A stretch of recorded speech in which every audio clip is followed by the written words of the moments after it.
Welcome back mga kabayan. Nagbabalik po muli ang inyong lingkod upang magbigay sa inyo ng mga bago at nagbabagang mga balita. Tila ba naging mainit na usapin ang isyong ito sa mundo ng social media?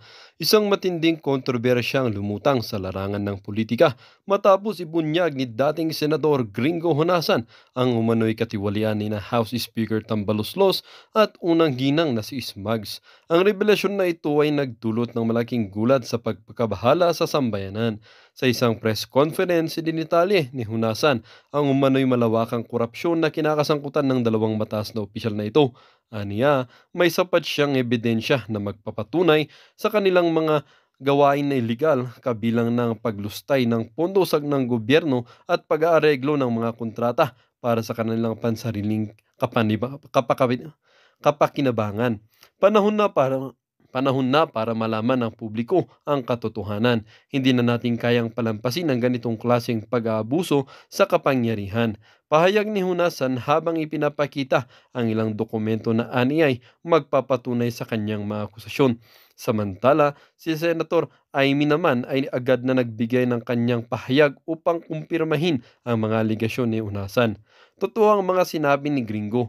Matagal na naming sinusubaybayan ang mga aktibidad na ito at panahon na para managot ang mga sangkot, ani ni Senator Amy.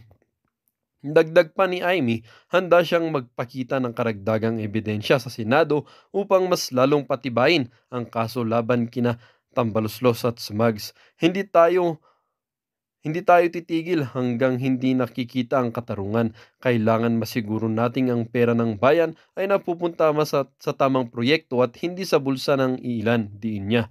Ang mga ibinunyag na ito ay nagdulot ng iba't ibang reaksyon mula sa publiko. Marami ang nagpahayag ng kanilang galit at pagkadismaya sa mga aligasyon habang hinihintay ang magiging aksyon ng pamahalaan sa isyong ito. Sa ngayon, inaasahan ng mga mamayan na magsagawa ng masusing investigasyon at mga kinaukulang ahensya upang mabigyang linaw ang katarungan ng mga paratang. Nananawagan din ng iba't ibang sektor ng lipunan na magsilbing aral ito sa lahat ng opisyal ng gobyerno na ang kanilang tungkulin ay maglingkod ng tapat at hindi gamitin ang posisyon para sa pansariling interes. Sa kabila ng kontrobersya, nananatiling tahimik naman sina Tambaluslos at Smugs at wala pang opisyal na pahayag mula sa kanilang kampo. Well, para nga sa buong impormasyon ay panoorin na lamang ang buong video. At kung bago ka pa lamang sa aking channel ay huwag kakalimutang mag-subscribe, pindutin ang notification bell at piliin ang all upang laging maging updated sa mga bago at nagbabagang mga balita. At sa mga solid viewers naman natin dyan, maraming maraming salamat naman po sa patuloy na pagtangkilik sa ating channel. Tuloy-tuloy lang po ang laban para sa katotohanan at para na rin sa kinabukasan ng ating pinakamamahal na bansang Pilipinas. Tungkol sa napipintong giyera dito sa ating bansa dahil sa kaguluhan sa West Philippine Sea. Okay, si Senator Honasan, ex-Senator Honasan, in-interview siya ng 1PH at na-shock ako medyo na yung kanyang suggestion. Nako, related ito sa, di ba, may isang general na tumawag kay Fair Lady Maharlika na sinasabi na ang giyera napipinto na, kailan nating maghanda. Ako naman kahapon, isa ring general, senior, mas nauna sa akin, kaibigan ko siya, sabi niya, Johnny, maghanda na tayo dahil napapalapit na ang giyera. So ito, isang PMAer, class 71, classmate ni Senator Lacson, sabi niya, let's prepare for war. So talagang, patindi na ang panawagan na mag-prepare tayo kasi napipintong ang giyera dahil sa foreign policy ng gobyerno natin yan. Okay, pakinggan natin sandali si Senator Honasan. Could you tell us more about paramilitary group that you're trying to establish? Paano po ba ito makakatulong sa issue po natin sa West Philippine Sea? One word, andyan na, Diego ha. Mobilize, prepare. Since there are so many variables changing every day, and when you deal with a country with a 5,000 year risk, mobilize, prepare. Anong ibig sabihin nun? The whole citizenry maghanda. Yun ang ibig sabihin ng mobilization. We are dealing with China with a 5,000 year history. Delikado. Ituloy natin ha. Lakasan ko lang ng konti. you better be careful. to say is, since we have no control, Yes. and we cannot even manage these variables, no, important thing is to prepare. We are the author of the National Disaster Risk Reduction Management Law. If we can prepare for typhoons and earthquakes and natural calamities, we can shift gears and prepare to mobilize, no, our entire population That's right. to address this issue. Minsan tinatanong ako, no, I can speak naman eh. Opo. Yeah. Colonel, former senator, former secretary. Does the Philippines have an army to confront a threat like what we are facing now? No? I said the Philippines does not have an army because the Philippines is an army. That's right. That's the point in mobilization. But we have to start with a plan. I'm sure government has a plan. The security sector has a plan. Ang gusto lang natin, isama naman ninyo sa plano, kami. Or the population. National security, all our array of problems. Everybody is concerned. Yeah. Such a blessed and beautiful country. Cannot lose this country by default. That's right. That's right.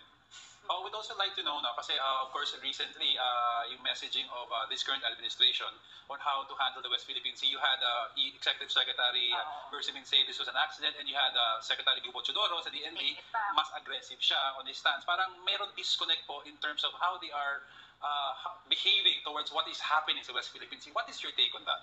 That's above my salary grade. Yeah. No, that's their call. Yeah. The important thing is we Okay, so klaro Sabi niya, let's prepare for what? Ano ba ito? Napasok natin. Doon lang ako nang mag-react yung tanong ng mga host. Yung messaging ng gobyerno ito, pabago-bago. Sabi ng chairman ng National Maritime Council, bagong create na council lang yan, to address West Philippine Sea issue. After yung nangyari na banggaan, na saktan nating mga sundalo, napahiya na tayo, sabi pa na, aksidente lang daw, misunderstanding. Nako, ano ba yan? Binayok. Nabahag ang buntot. Tapos, ang Secretary of National Defense, iba naman sinasabi na deliberate. Nakaka-confuse. Mabuti, nagsalita na ang ating matapang na Pangulo. Tapang Sabi niya, it's a deliberate, it's an illegal use of force, and we must do more than protest. Yun. Wala na daw. Tama na yung kapoprotest. We should do more than that. I don't know kung ano yung gagawin niya. So, baka itong gagawin niya sa susunod na resupply, baka lalong magpapainit ng tension. Yun na. Napapalapit na po talaga ang gyera. Ayokong mag-sound alarmist. But then, it's better to prepare. May nagtatanong sa akin, anong gagawin? The best thing is to pray. But as we pray, we must prepare. Kasi sabi nga ni ex-senator Hunasan, we must not lose by default. Yung bang lulusubin na tayo, hindi, wala naman lang tayong gagawin? No way. Nakakaya sa ating mga ninuno, lumaban sila. My father was a World War II veteran, lumaban sila sa Hapon. So, ngayon, if worst comes to worst, talagang lalaban tayo. Kaya lang, yun na nga, how, yung mobilization. May nagtatanong na subscriber ko. Sabi niya, ROTC graduate daw siya sa college. So, it seems na paano siya ma-activate, paano siya mapasama sa reservist para tumulong i-depensa ang ating bansa. Okay, ito po, hindi porke na ROTC graduate po kayo ay automatic na tatawagin kayo. Kasi nga, sad to say, yung roster ng mga ROTC graduates over the years hindi masyadong maganda ang recording. Hindi kayo automatic. Dapat, kung ROTC graduate kayo, you have that willing heart to defend, to serve this country. Magpunta po kayo sa nearby, sa bawat probinsya may tinatawag na Community Defense Center, yung Army Reserve Command. Doon, pupunta kayo doon. Dalhin nyo lang yung diploma or ano yan. Kahit wala kang ng diploma, basta able-bodied ka, gusto mong tumulong sa pagdepensa sa ating bansa, pwede. Mag-apply ka doon as reservist at i-train ka nila, then maging reservist ka. Pag reservist ka, yun, pwede ka nang immobilize. Yun na yung sinasabi ni Senator Hunasan na mobilize. Ako, after my retirement, I volunteered to join the Reserve Force. So, kasama ako sa Reserve Force ng Armed Forces of the Philippines. Kung magkagyera, at tatawagin ako as member of the reserve force, I am willing to report for duty. Kahit alam ko na napakahirap na gera ito. That's the call of duty. Nakakaya sa ating mga ninuno kung sila nagbuhis buhay, dugo nung panahon ng World War II. Tayo ngayon makikigirahin tayo. Dapat lumaban. Wala tayong magawa. Yun ang ginusto ng ating administrasyon. Yun ang foreign policy nila na palaban. Di lumaban. Total ako, matanda naman. Kagaya yung tumawag sa akin na general. Wala nang problema sa akin dyan. Matanda na ako, lalaban ako. Sabi niya, ako rin sir, lalaban ako. Problema ating mga pamilya. Aking mga apo, anong kahinatnan nila. Kawawa ang aking mga apo, mga anak. But anyway, let's pray na sana hindi mangyari. Let's pray itong administrasyon nito na super tapang. At diskarte lang yan Ulitin ko. Panahon ni PRRD. Wala namang nawalang teritoryo sa atin. Diba? We did not lose a square inch of territory. Kailangan diskarte niya, foreign policy niya. Ayos, wala masyadong gulo. Kagaya ng ating mga neighboring countries. Vietnam, may sigalot sa South China Sea.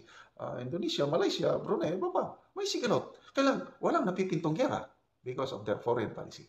Ang problema natin ngayon, ang foreign policy ng ating Pangulo na masyadong dumikit sa US. Binutuhan natin siyang Pangulo.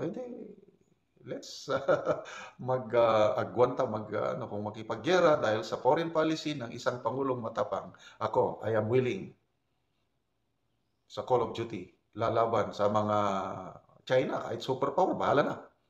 Basta wag tayong, basta-basta, loss by default. Sabi ni Senator Ronasan, we must prepare for eventual what. I agree with Senator. Magbigay ng reaksyon sa pahayag ni Cebu Governor Gwen Garcia na kikita ko baka magsilbing malaking hamon ito sa pagkapanalo ng tatlong Dutertes ngayong 2025 na senatorial elections.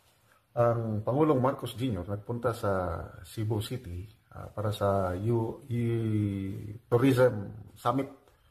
At ito, may pahayag ang Governor ng Cebu tungkol sa unity. Kasi pinag-uusapan ngayon ng unity. Sabi ng Pangulo, meron pang unity. Sabi ng Vice President, wala na. Ito si Governor Garcia, sobra pa daw sa unity ang ibibigay niya sa Marcos Camp. Pakinggan natin ang balita ng News 5 Everywhere. Cebu Governor Gwen Garcia kay Pangulong Bongbong Marcos. Nakakaasalaw ng isang extraordinary unity sa mga Cebuano. Nasa frontline na balitang yan si John Aloa. Dumalo si Pangulong Bongbong Marcos sa 36th Joint Meeting ng UN Tourism Commission for East Asia and the Pacific at South Asia sa Lapu-Lapu City, Cebu. Present din dyan, 100 delegado mula sa iba't ibang bansa sa buong mundo. Siyempre, dahil sa Cebu ito ginanap, hindi mawawala si Cebu Governor Gwen Garcia sa kanyang talumpati. Hindi lang simpleng unity ang kanyang ibinida, kundi extraordinary raw na pagkakaisa ng mga Cebuano. This island, you're right here on it. It is called Cebu. Too often we dream of unity. We speak of unity. And yet somehow, we fail to achieve it. But not so in this beautiful, charming island of Cebu. There's an extraordinary unity. Natawa na lang si PBBM sa talumpati ng gobernadora pero naging seryoso ang usapan nang muling ihayag ni Garcia ang suporta kay Pangulong Marcos, lalo't isang vote-rich na probinsya ang Cebu. With a man who called for unity. Well, Mr. President, our delegates who just had a crash course on Philippine politics, may I now say that the unity that we proved in that historic year and historic election of 2022 is now stronger than ever right here in this island of Cebu. Noong nakaraang buwan lang, matatandaan nag-resign si Garcia bilang miyembro ng PDP, ang partidong pinamumunuan ni dating Pangulong Rodrigo Duterte. No comment naman si PBBM tungkol sa suporta sa kanya ng gobernadora. Nang pagkakataon na niya magsalita, pinuri ni PBBM ang mga achievement na anak ni Governor Garcia na si Tourism Secretary Cristina Frasco. Binigyang diin ng Pangulo ang kahalagahan ng turismo sa pagpapalago ng ekonomiya. Nagpapalita mula sa Frontline, Janarua, News 5. Okay, so magbigay lang ako ng komento sa turismo, no? In fairness, dahil napakaganda ang Pilipinas, madami talagang turista na bumibisita sa ating bansa. So, nakakatulong ito sa ating ekonomiya. Sana mapalago pa ang tourism industry sa ating bansa. So, maganda itong summit na ito sa tourism. Okay? Hindi tayo patatalo pagdating sa ganda ng ating bansa. Okay, punta tayo sa politika, no? Matatandaan ninyo talagang ang daming boto na ibinigay ng Cebu sa unity nung nakarang eleksyon. Although, hindi rin masyado, may nakuha pa rin ang Leni Camp. Hindi naman sila totally na zero, okay? So, ang talagang connection ng mga Garcia noon is through kay Inday Sara. Lala nyo, ang roots ng Pangulong Duterte is dyan sa Visayas. I don't know kung saan. Basta, migrant sila sa Mindanao. Itong Duterte, galing sa Visayas. Kaya, ang kanilang may political base sila sa Visayas. Okay? Ngayon, pagdating sa Cebu, province, largest, number one vote rich province sa bansa, undoubtedly. At nagdi-deliver talaga sila ng boto sa kandidato na susuportahan ng political leadership. So, ito ngayon ang nakikita kong challenge sa mga Dutertes. Kung matuloy yung announcement na tatlong Duterte ay tatakbo na senador ngayong 2025. So ang labanan, ang ng Duterte is Mindanao and Visayas. Kasi sa mga surveys si VP Sara, malakas siya sa Mindanao, malakas din siya sa Visayas, medyo may kahinaan siya sa Luzon. Kaya kung mapabayaan nila ang Visayas, ngayon na nag-declare na ng suporta si Governor Gwen Garcia sa kampo ng Marcos, baka maalanganin yung pagkapanalong ng Duterte yung tatlo, Basta no problem ang Mindanao. Talagang karamihang boto ng Mindanao, iboboto ang tatlong Duterte. Ngayon, pagdating sa Cebu at makakuha pa rin sila ng boto, total, naman yun 12 senators ang bubutuhan. Palagay ko, hindi naman i-zero ng mga Visayas ang mga Duterte. Okay, example, dosing senador. O pwede ang mga Bisaya, boto sila ng 6 sa Marcos Camp, may nalalabing 6, I believe, madadala pa rin itong tatlong Duterte kasi nga yung connection nila sa pagiging Bisaya. So, panawagan ito sa mga Bisaya, yung nagmamahal sa yung nakakakita sa nakaramdam, naka-experience sa totoong brand of governance and leadership ng mga Duterte. Huwag niyong pabayaan ang mga Duterte sa 2025. So as early as now, yung mga Bisaya, gumalaw na kayo kasi talagang start na ito ng advanced political activity for 2025. Napaka-crucial po ang election by 2025. Pag manalo itong tatlong Duterte, malaking sakit sa ulo ng administrasyon at malaking tulong ito sa later on pagiging kandidato ni VP Inday Sara na presidente. Hopefully kasi medyo may konting patibong yung statement niya na hindi siya kakandidatong presidente by 2028. Si Basti ang tatakbo by 20, siya naman, si VP Sara, magmamayor na lang. Something like that. Konting style Duterte talaga ito. So, good luck. Basta ako, personally, ikakampanya ko na sa aking mga kaibigan, mga kamag-anak, mga kapwa ko Ilocano. Alam ko, marami na ring mga Ilocano na nakakita sa katotohanan. Mayroong hindi naman masisiro ang mga Duterte sa among the Ilocanos kasi alam nila yung naka-experience ng brand of governance and leadership ng Duterte. Well, dito nga nagtatapos ang bidyong ito.